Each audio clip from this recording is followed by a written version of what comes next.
Here we go. Okay, thank you very much. Welcome to JSS Live, the podcast of the Journal of Sports Science, supported by BASIS, the British Association of Sport and Exercise Science. I am super happy to have Dr. Keith Baar with me here. So, Keith, welcome to JSS Live. It's a real honor to have you here. I hope you Thanks, are okay. Carlos. Thanks. It's great to be here. Thank you for inviting me to come on. No, my pleasure. So maybe Keith, we can start with a brief self-introduction of yourself for those who maybe don't know your background. Sure. So right now I'm a professor of molecular exercise physiology at the University of California in Davis, California. I did my undergraduate at the University of Michigan, where I was a strength and conditioning coach with the football team there, the American football team. And then I did a master's degree at the University of California at Berkeley. My PhD was at the University of Illinois, Chicago, where I did research trying to understand the molecular mechanism underlying how resistance exercise leads to an increase in muscle mass. And there we had discovered the relationship between mTOR complex 1 activity and how big the muscle is going to grow after exercise. And then I went from there down to a postdoc at Washington University in St. Louis with John Hollisey, who was really the father of exercise physiology in the United States. And so there I was working with him and using a rodent swimming model. We discovered that a lot of the changes in mitochondrial mass that he had found with exercise over the years could be related to the expression of a gene called PGC1 alpha. That when the animals did endurance exercise, we saw an increase both in the full length PGC1 alpha, but we also saw a new form of PGC1 alpha that was much smaller, and it lacked an exon in it. That's exon 8, which means that it's more active. And so what we think is happening there is that endurance exercise increases the production of this small gene that regulates all of mitochondrial biogenesis, increase in fat oxidation enzymes, and increase in angiogenesis following exercise. And then from there, I went back and did a postdoc at Michigan, where I was learning how to engineer muscles. And there we also engineered the first tendon. And then I started my own laboratory at the University of Dundee in Scotland. And there we did a whole bunch of different things that were a lot of fun. One of them was to engineer the first ever full ligament, which meant that we had a bone on both sides and we had this connective tissue in between. And then we started using those ligaments to try and figure out what is it about exercise and how is exercise different and sensed and responded to differently in tendons and ligaments. And there we discovered that it was the tendons and ligaments and these connective tissues respond to very short periods of loading, and you need about 6 to 8 hours of rest in between. And after 5 years there, I came here to the University of California, Davis, and we've been working on a lot of things related to musculoskeletal health and performance as a function of exercise, nutrition, and age. Wow, amazing journey. Yeah, a lot of fun too. Yeah, and also you, as you know, with your background with the strength and conditioning and training, you have also worked or assisted consulting with elite teams, elite clubs. Absolutely. So I had a lot of real fortune to be able to do things like work with the Chelsea Football Club and sit in, because my friend and colleague there was Nick Broad, who was an outstanding sport nutritionist, and he would set me up you set up in the cafeteria there, and everybody's coming in and out, and it's an adventure, especially at the time, because I didn't know anything about European football, so I was like didn't know any of the people, recognized a few faces, but that was about it. And then doing a bunch of stuff with different Olympic and professional teams has been a really nice piece, because what it allows you to do is it allows you to see what the elites are doing, and it allows you to rethink the models that you're generating. And so one of the best examples is when I went to British Cycling. I was going to British Cycling talking about how we make muscles bigger and you need to get bigger in order to get stronger, because that was the mantra of the day, and that was what was in the textbooks. And they showed me all this data showing that their athletes get bigger without getting stronger, and that's really important for them to be cyclists, because they don't want to add body mass. They want to have greater strength, greater power at as small a weight as possible. Yeah. And so what it meant that we had to do is figure out how they were getting a lot stronger without getting any bigger muscles. And that's where we came to the idea of force transfer being really important for strength and performance. And that led us to a lot of the work that we've done with some of the force transfer proteins, but also with collagen and the tendons and the extracellular matrix, because we've got a study that has just been accepted where we feed collagen, hydrolyzed collagen, to our American football players when they do their heavy strength training. And what we find is that in the ones that take the placebo, there's a decrease in rate of force development and a lot of these measures of kind of performance. Yeah. And when they take the hydrolyzed collagen, we actually see that they have an increase, or they maintain their rate of force development from where they were, before they started their heavy strength training program. So that idea that, in both cases we can increase muscle mass, but in one case we're actually maintaining performance, whereas the other case we're dropping performance just because of those adaptations. That becomes really important. Yeah.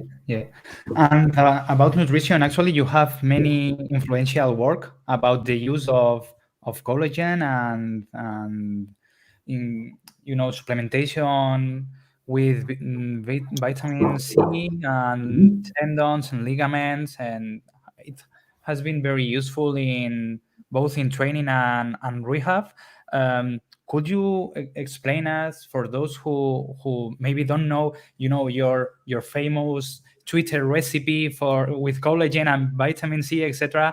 What are your main recommendations for those seeking for tendon health using this kind of nutritional protocols?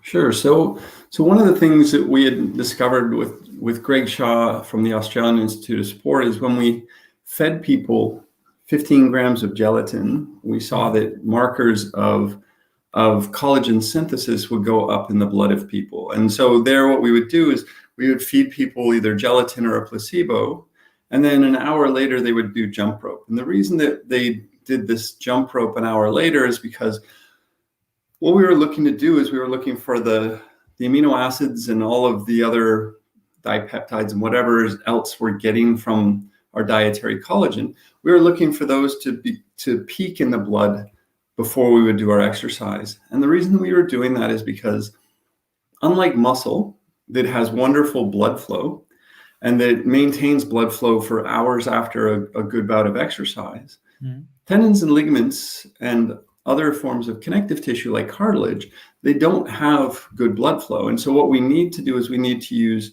a pumping action in order to get nutrients into those tissues. And so as you bend your knee, you're stretching and recoiling your ACL, for example, and your patellar tendon. And as you do that, you put tension on it, and that squeezes the liquid out. And as you relax it, it brings liquid in. And so if the fluid around the tissues has the nutrients we want to deliver there, that's going to allow us to specifically deliver the nutrients where we want them to go. So that's why we suggest taking dietary collagen, anywhere from 30 minutes to an hour before. Yeah. And then what we do is we always make sure that we have a good source of vitamin C, especially if we're going to do it in the morning. The reason we do that is because vitamin C is consumed in our body. So when we wake up in the first thing in the morning before we eat, we have virtually no vitamin C circulating in our bloodstream.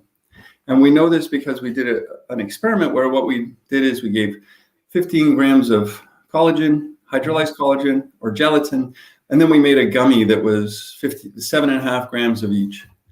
But when we made the gummy, what I did is I boiled the juice that we were using as our source of vitamin C. And when I was boiling the juice, when you boil vitamin C, it degrades the vitamin C, and it means that it wasn't there when we gave it to the individuals. And what we saw is that the hydrolyzed collagen and the gelatin increased collagen synthesis, but the gummy didn't. And it wasn't because they didn't have the amino acids. It was because, probably most likely because we had killed the vitamin C.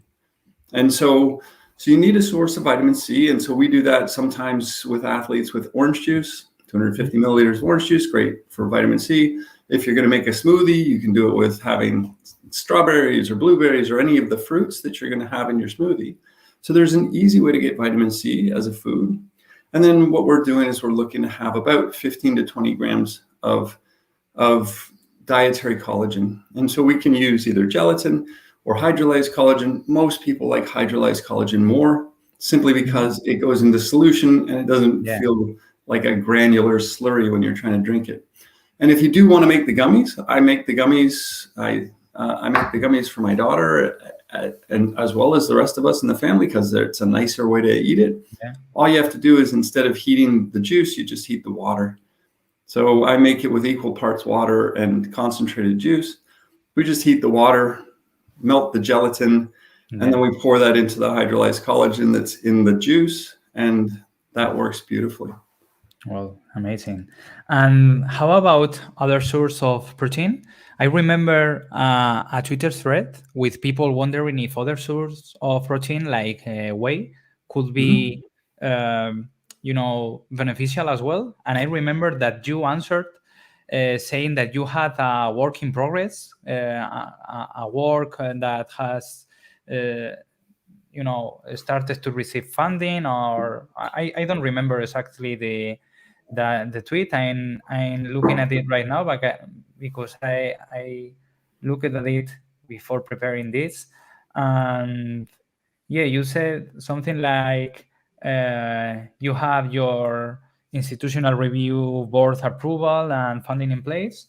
But you weren't allowed to do human research at the moment. I don't know in which point are you with this kind of comparison between other source of protein. Can you give us an update on that? Because I think it's really interesting. So what we're going to do, so what we've got is we've got a study that's just about to get going, and that study is going to be a direct comparison of whey protein to hydrolyzed collagen, as far as collagen synthesis and the ability to stimulate collagen synthesis in our little engineered ligaments that we use as a way to understand how what we've eaten is affecting our tendons and ligaments. We already know that supplementing with leucine-rich protein is fine, and it does have a positive effect on connective tissue. So Luc Van Loon's done a study with casein where he gives casein overnight, and he looks at connective tissue synthesis in muscle, and it does increase connective tissue synthesis in muscle. And so there is an effect of the leucine-rich protein, and it's just a matter of what we need to do is we need to do this direct comparison, and that's what's been missing from the field for a long time. So what we're actually doing is we're doing a study where we're comparing hydrolyzed collagen to whey protein. And then what we are also doing, because the other question I get a lot is there a vegetarian source of collagen? Yeah. And so there's a company that's developing what they call recombinant collagen, which is basically they just produce it in cells and the cells just secrete it.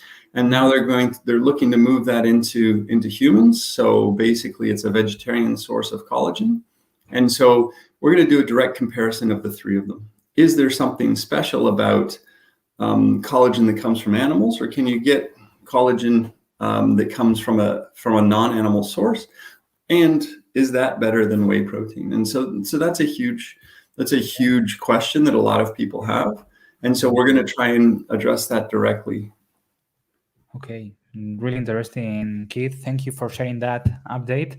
So, changing completely the topic, I've always, admired the way you explain things when I saw your conference, or even the small videos you share on Twitter on things like that.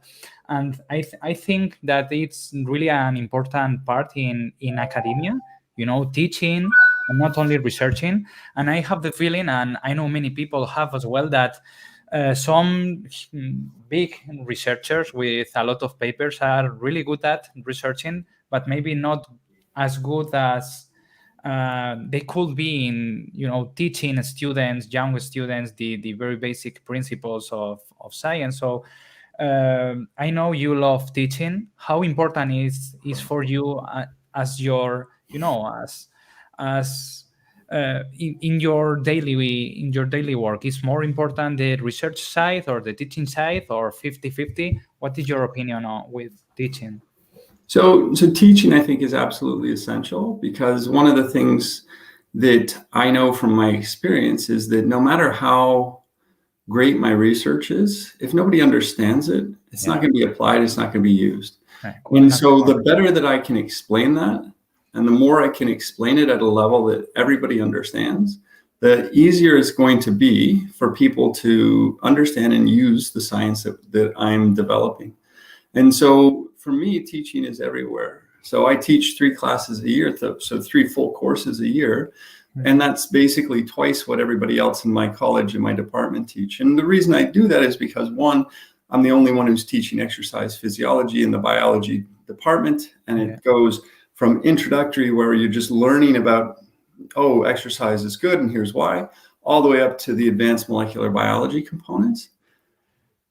The biggest thing with teaching, the biggest thing that I would suggest anybody who's trying to communicate things does, is come up with analogies, because that's the easiest way to make something that's complex into something that's really easy to understand.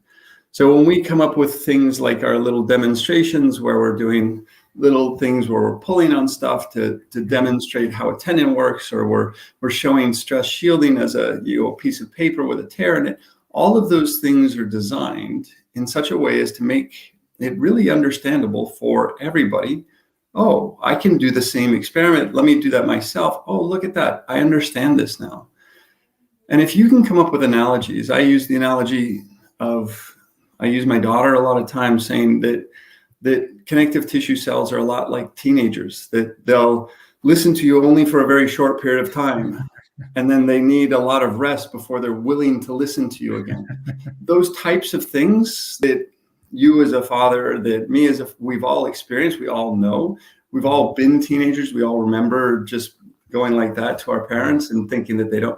So all of those things make it much more tangible to people if you can explain your science in a way that, whether it's flushing a toilet, whether it's, what you smell, all of these different things that everybody experiences every day.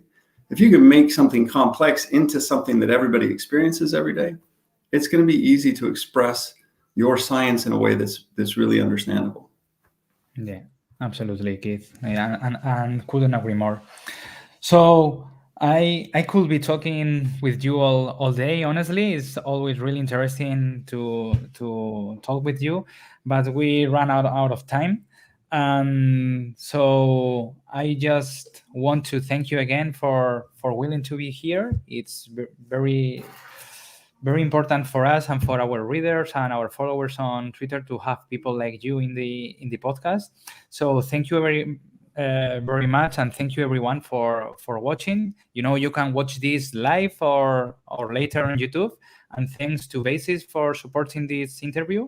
You can learn more about Basis in the description of this video, and see you in the next video in a couple of weeks. Thank you very much. Bye-bye. Thanks a lot, Carlos. Take care.